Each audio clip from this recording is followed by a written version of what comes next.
Dans ce monde, on a chacun un meilleur ami qui est toujours fidèle envers nous et qui ne va jamais nous trahir jusqu'au restant de notre vie sur terre. Et ce meilleur ami est le silence.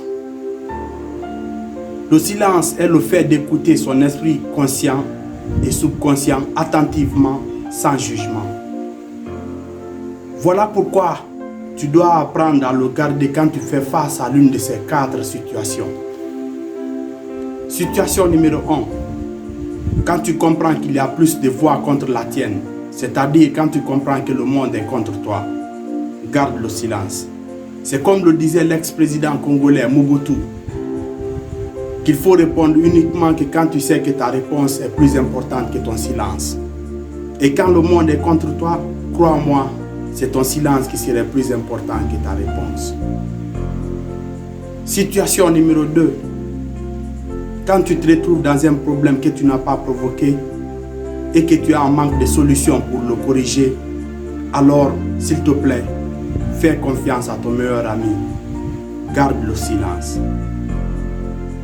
Situation numéro 3. Quand tu es dans un débat et que tu fais face à un sujet que tu n'as pas maîtrisé, au lieu de dire n'importe quoi,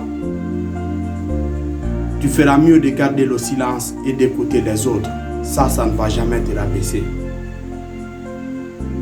Et situation numéro 4. Quand tu es en colère.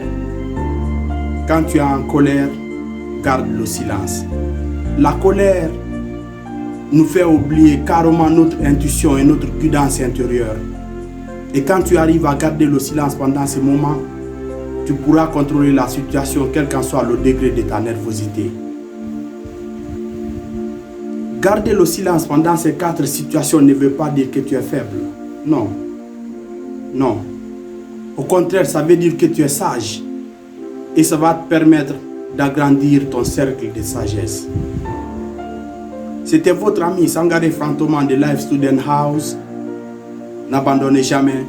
Et comme vous le savez tous, Namasté, mon âme salue ton âme.